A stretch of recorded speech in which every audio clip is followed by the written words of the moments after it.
E aí pessoal, bem-vindos a mais um vídeo de Python e hoje daremos continuação ao estudo de funções, a parte 2 do vídeo de funções. Então se prepara e bora pro vídeo. Então pessoal, vamos continuar aqui nesse vídeo, justamente como eu disse, o estudo de funções. Vou falar mais um pouco sobre funções com parâmetros e falar também um pouquinho no final sobre funções com retorno, né? Então a ideia aqui é finalizar essa parte de funções, o conceito na verdade, e lá na frente, à medida que formos avançando nas videoaulas, vamos fazer cada vez mais uso de funções, inclusive melhorando nosso entendimento sobre elas, né?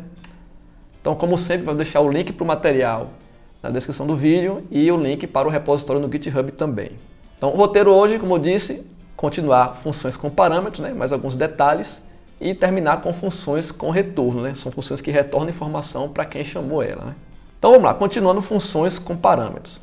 A gente viu na videoaula anterior que a gente podia adicionar um parâmetro texto, por exemplo, né, na função título, e a função título escrever na tela aquele texto, né, entre os sinais de igualdade ali, tipo um enfeite, né, que a gente fazia no título da mensagem. Então a gente pode melhorar também essa função um pouco, né? Eu vou adicionar aqui mais dois parâmetros a essa função. Vai ser o parâmetro enfeite, que no vídeo anterior, qual era o enfeite? Eram 3 sinais de igualdade, né? Então se o título fosse lista telefônica, eu teria 3 sinais de igualdade, lista telefônica e depois 3 sinais de igualdade finalizando. Então o enfeite ali, entre aspas, né, seria os sinais de igualdade. Então aqui eu vou colocar um parâmetro chamado enfeite que o usuário vai poder dizer o enfeite que ele quer. Quer dizer, o usuário não, o programador. O programador, quando chamar a função, ele pode mudar o enfeite, né, da mensagem. E um terceiro parâmetro chamado quantidade, que vai indicar quantos caracteres daquele vão ser usados, né? Então voltando ao exemplo da videoaula anterior, eram 3 sinais de igualdade. Aqui eu poderia botar 4 sinais de igualdade, ou 2, ou 5, enfim. Eu poderia mudar o enfeite e mudar o tamanho na quantidade de caracteres do enfeite. Beleza, a gente já viu como é que a gente faz funções com parâmetros, né? Posso colocar os parâmetros separados entre vírgula.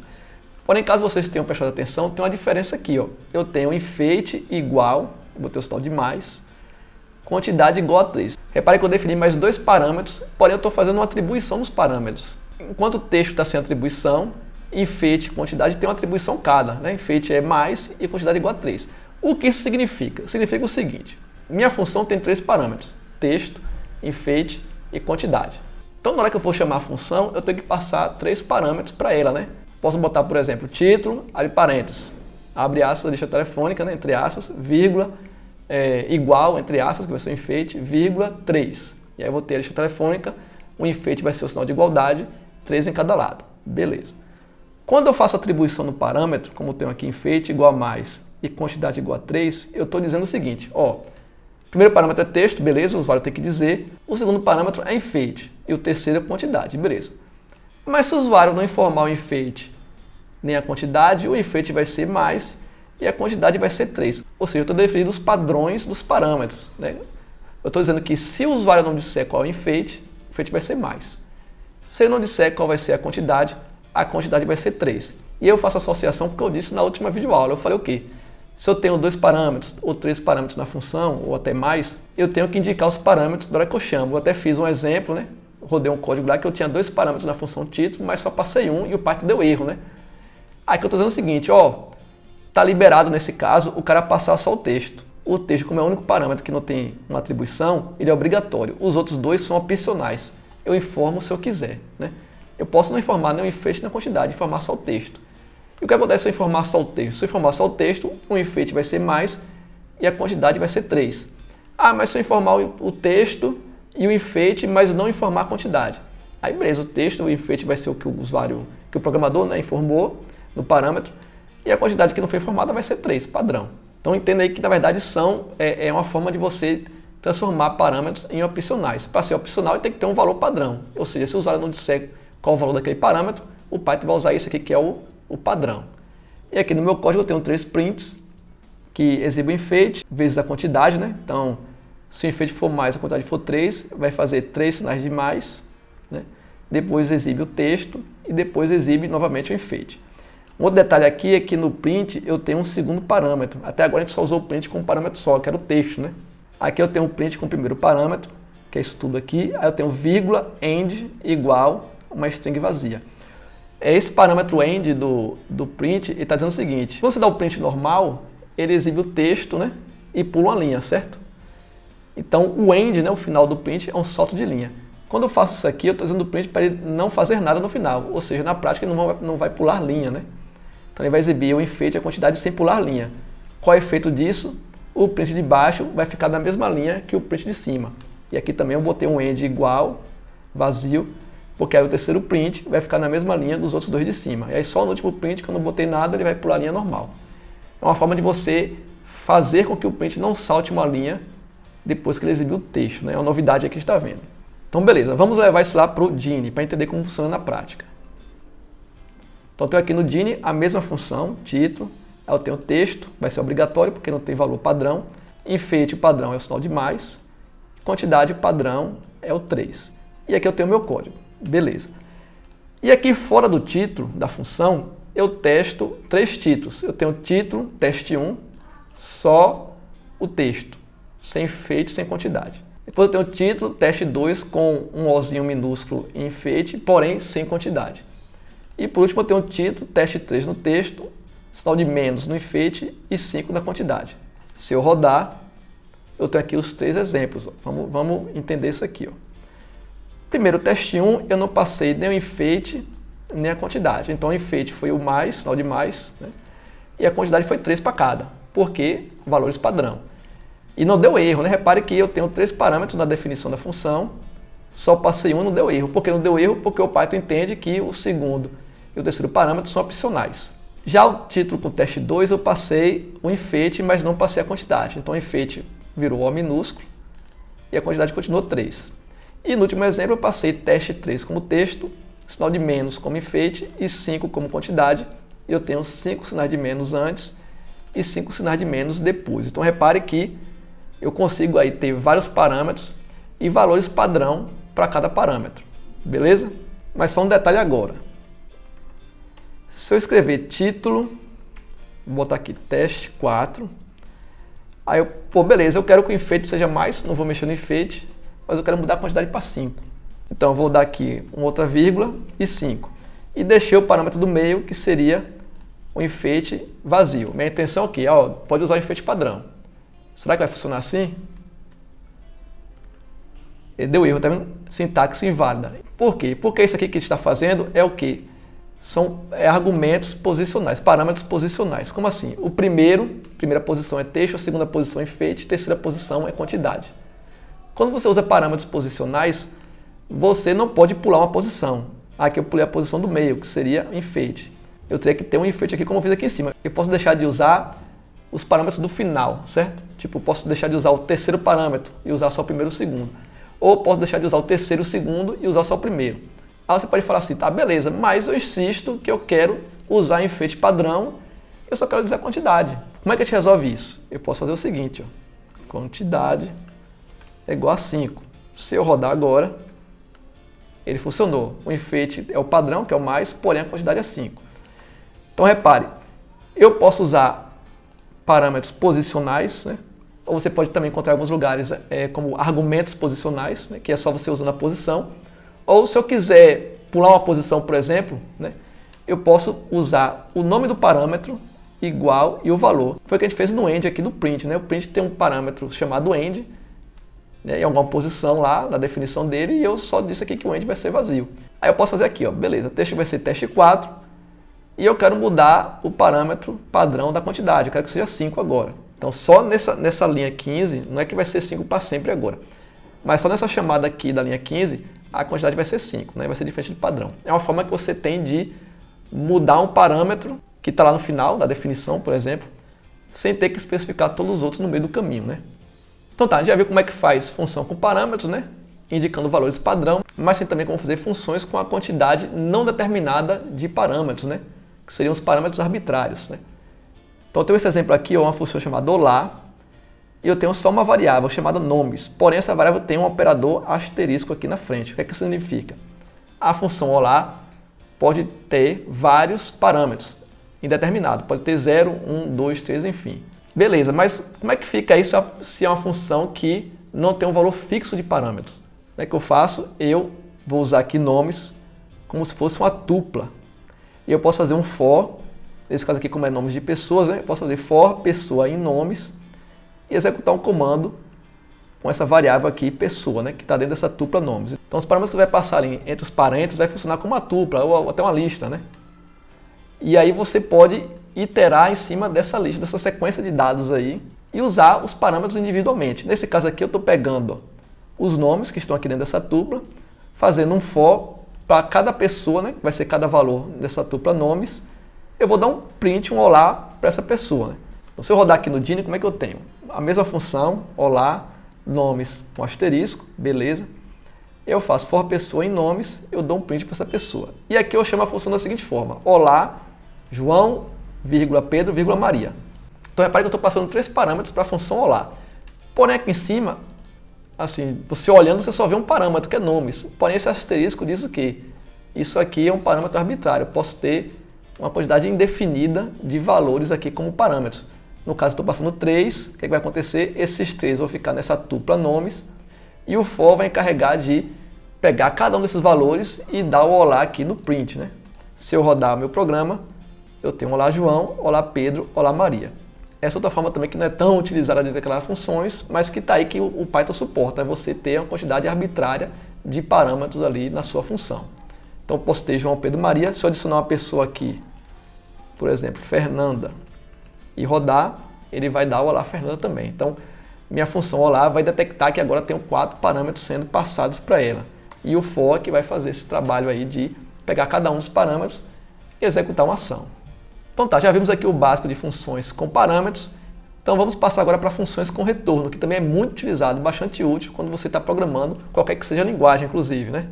Então beleza, as funções que recebem parâmetros, elas recebem informações de fora, né? Então você chama a função, passa um dado como parâmetro, esse dado entra na função e o código da função pode usar esse dado para alguma tarefa. Ok. Mas suponha uma função que te retorna informação. Vou dar um exemplo.